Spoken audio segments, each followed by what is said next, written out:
خدا کے دین کی خدمت کا ایک انمول ادارہ ہے، ادارہ رہبر انسانیت تو سب کو پیارا ہے، ادارہ رہبر۔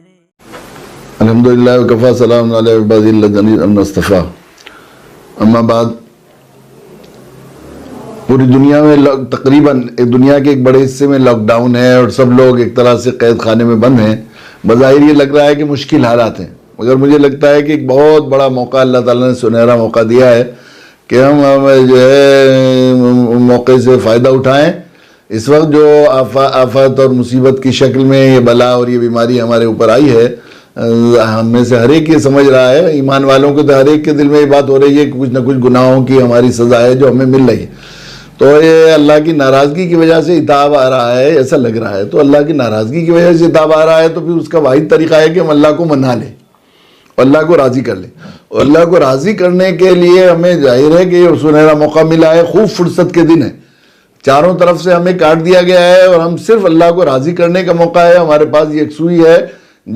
اللہ کو راضی کرنے کے لیے جو ایک سوئی درکار ہے وہ 100% ہمیں میسر ہے۔ ہم لوگ کوشش کریں کہ اللہ کو راضی کر لیں، اس موقع سے سنہرے سے فائدہ اٹھائیں، اور اللہ راضی ہوں گے جب ہم لوگ ظاہر ہے کہ اللہ کی پسندیدہ زندگی گزاریں گے۔ اللہ کی پسندیدہ زندگی نبی اکرم صلی اللہ علیہ وسلم کی پسندیدہ زندگی کی اتباع و پیروی میں،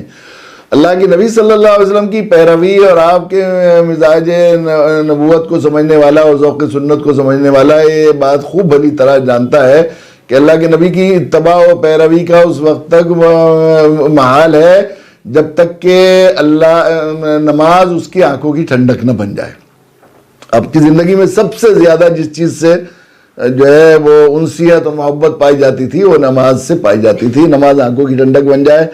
اور نماز میرا اپنا مختصر چھوٹا سے زندگی کا تجربہ ہے کہ نہ کسی انسان کو نماز سے اس درجہ دلچسپی ہو جائے کہ اس کا دل مسجد میں اٹکنے لگے اور نماز اس کی آنکھوں کی ٹھنڈک بن جائے، اس وقت تک نہیں ہو سکتی جب تک کہ اسے تہجد کا چسکا نہ لگ جائے۔ رات کی نماز، دن میں ایسا انتشار ہے، آدمی یکسوئی کے ساتھ اللہ سے بات کرنا چاہے، الصلاۃ معراج المومنین ہے، مومنین کی معراج ہے، تو آدمی اسے جو ہے کر نہیں پاتا، چاروں طرف سے انتشار ہے، لیکن رات کا وقت کافی حد تک انسان کو یکسوئی کا مل جاتا ہے اور اللہ سے کچھ نہ کچھ کنیکشن ہو جاتا ہے۔ قرآن نے اس لیے کہا ان قرآن الفجر کان مشہودا، صبح کا قرآن تو بالکل آمنے سامنے کا ہے۔ تو دوسری نمازوں اور تہجد کی نماز میں فرق کے سلسلے میں ایک بہت اچھا ایک تحریر سامنے آئی تو مجھے بڑے اچھی لگی دل کو، تو میں نے سوچا کہ جو ہے تو مجھے بڑا اچھا لگا، تو مجھے خیال آیا کہ میں اس کو جو ہے وہ شریک کروں آپ حضرات کو بھی۔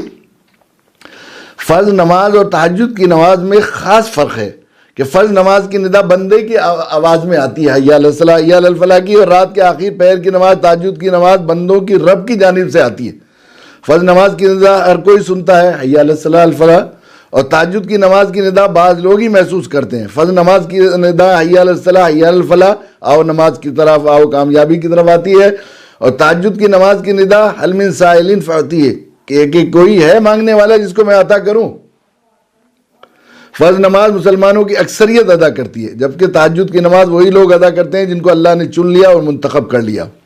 فرض نماز بعض لوگ ریاکاری اور دکھلاوے کے لیے پڑھتے ہیں، جہاں تک تعلق ہے تہجد کی نماز کا تو اس پر کوئی تنہائی میں خالص اللہ ہی کے لیے اکثر پڑھتے ہیں۔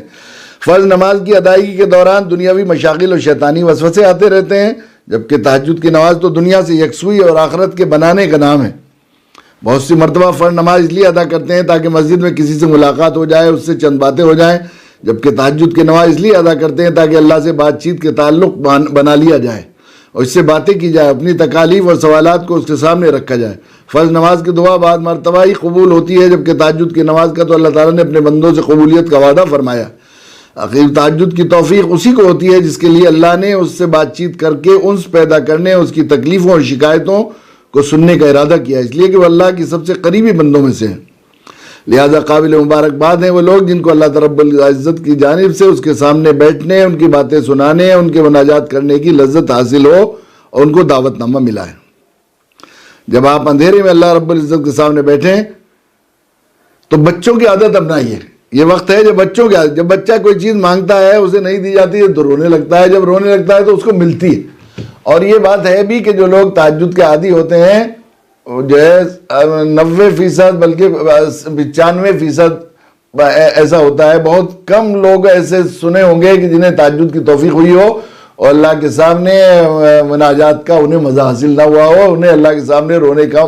کیسے کیسے سخت دل, اور جن کو اپنے یہ خیال ہوتا ہے کہ رونا نہیں آتا, اللہ کے سامنے گڑ گڑانے کا موقع نہیں ملتا, رات کو اللہ کے سامنے کھڑے ہوتے ہیں تو وہ ماحول ایسا ہوتا ہے اس کے سامنے کچھ نہ کچھ اللہ کے سامنے کچھ نہ کچھ گڑ گڑانے کا موقع مل ہی جاتا ہے. تو اس موقع سے فائدہ اٹھا کر ہم لوگ صرف تہجد پڑھیں بھی اور تہجد کی عادت بھی ڈالیں, اور اللہ کے سامنے کچھ دیر عطار ہو, رومی ہو,